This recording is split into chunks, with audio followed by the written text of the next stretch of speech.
Sneelock.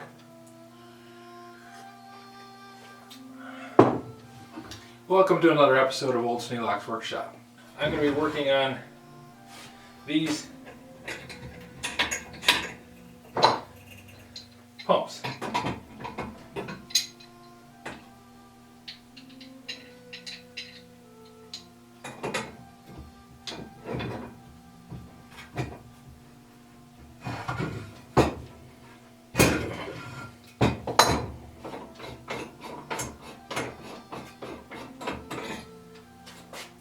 These pumps are designed to build pressure in the bottom of the gasoline blowtorch, and they actually work. They pump air into it, but they have a little check valve down here at the bottom, and the check valve is leaking.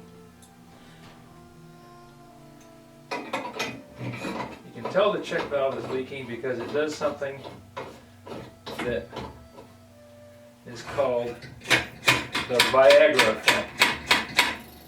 It's not supposed to do that. So to solve that problem, I have to take the check valve apart.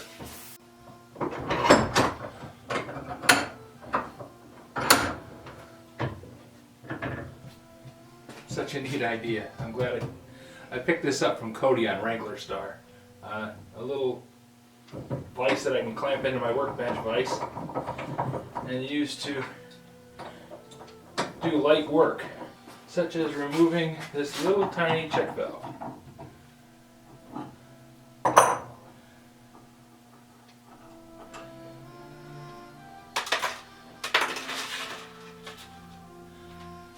And there it is.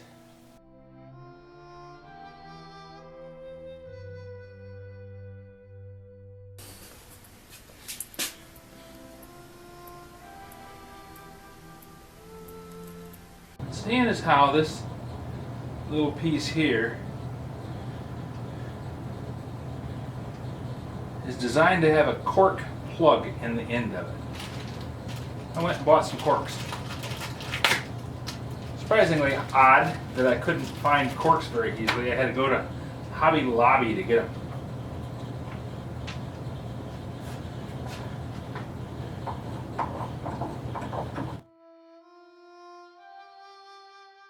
I was puzzling about how I was going to get a piece of cork to fit that. And then I thought, well, why not use it as a template? So I'm going to put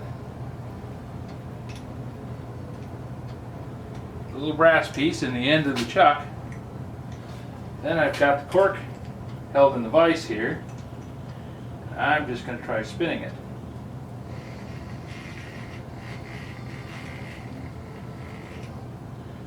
Look at that. Spun a chunk right out of it. Now, the next question is, can I remove it in any kind of shape? Or is it going to be something totally useless?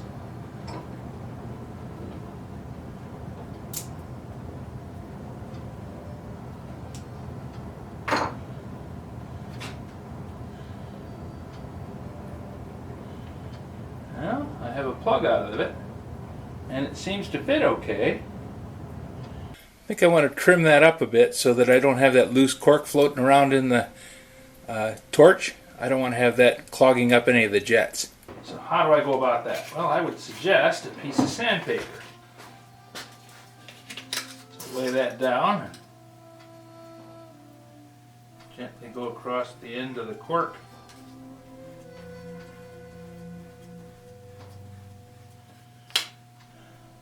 Flatten it out.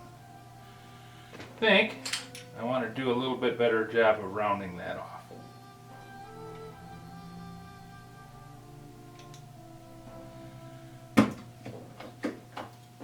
Easily done. That little bit was enough. Got a good flat surface there. So let's give it the acid test. We'll see if it seals.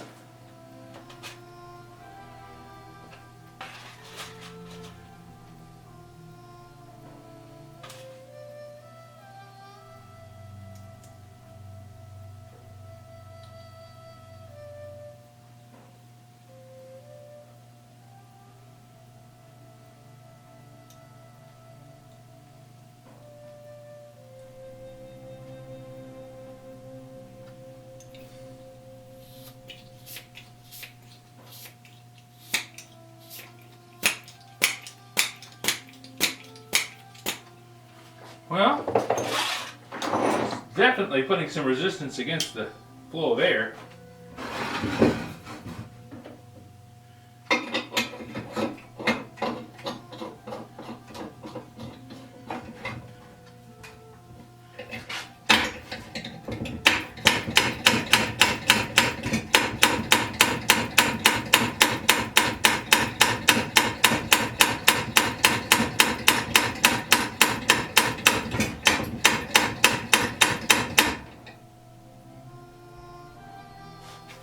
How about that? The plunger stays down.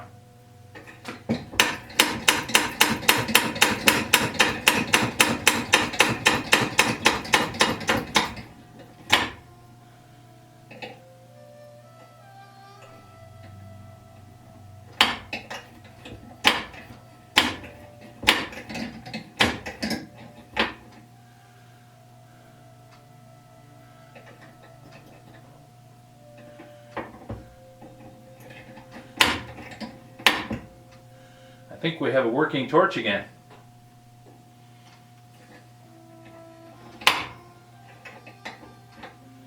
Last time I tried to light this torch, I ended up with gasoline leaking around the shaft, and that indicates that you've got a problem with the check valve leaking gasoline up into the body of the pump. And you can pump it back down into the tank, but if it's leaking up into the pump and coming out here, you have a potential flaming mass of raw gasoline coming out. That's always bad.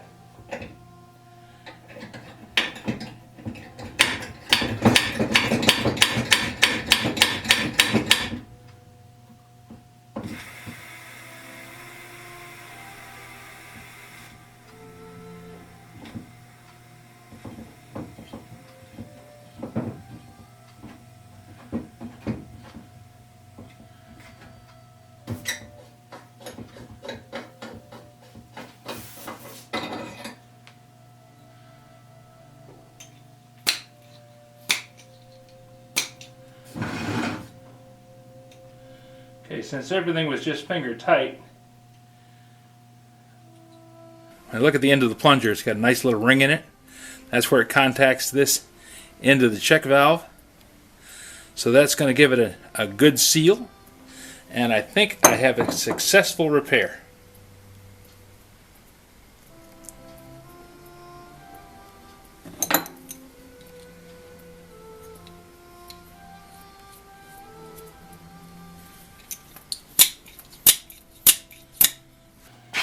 So now I want to tighten up the check valve into the pump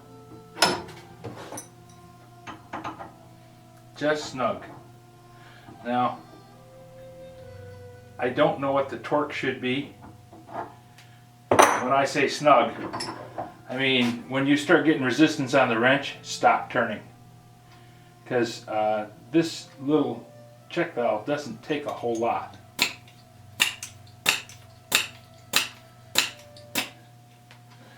Now the other thing that happens when I put the new cork in it, that made it so that it seats sooner onto the nipple there on the end of the pump.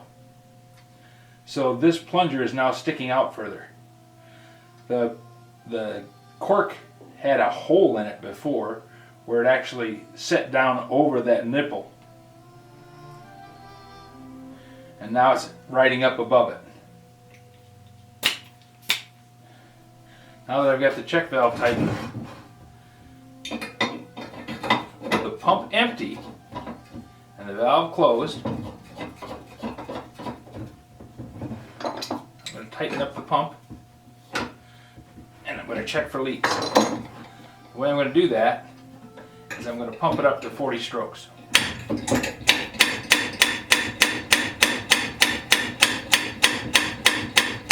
That's 20. That's 30.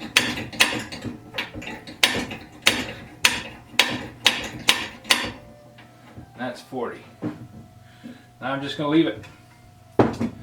And we're going to let it set and we'll come back and check it. I'm risking my own butt on this, guys. I don't want to risk yours. This is what I did. This is how I did it. Doesn't necessarily mean it's the correct way or even the sane way. It's old Sneelock's way. Well, they're definitely holding pressure. That's a strong plus in my favor. So, we managed to fix one of the torches. Still haven't tried heating it yet. We'll have to give that a shot today, if I can. But I'm very pleased that this one is still holding air quite well. Thanks a lot for watching. Appreciate your patience. This one is a fussy one. There's a lot more hazard with this one than I have with some of the other ones that I work on. If I screw up a project for a clamping device, I just make another one. I screw up one of these torches and have it spray gasoline all over me. It's another day.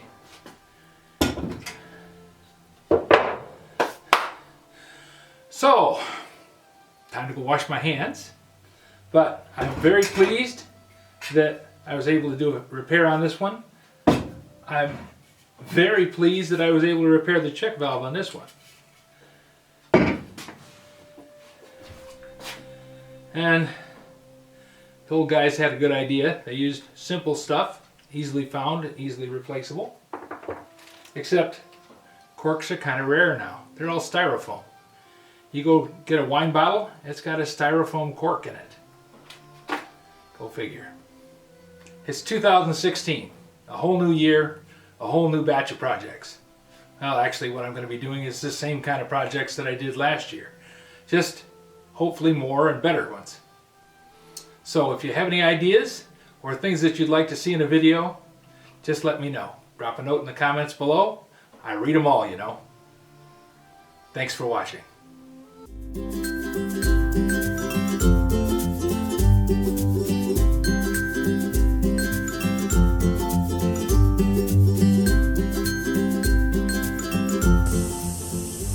Some of the tools I used in this project. This is a gasket cutter that I used to cut the cork with.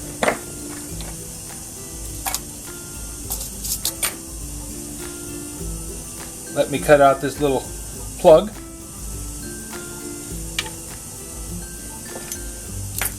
That's a soldering tool. I use that as a probe to try and get the check valve to work. One of my favorite tools, a dental pick.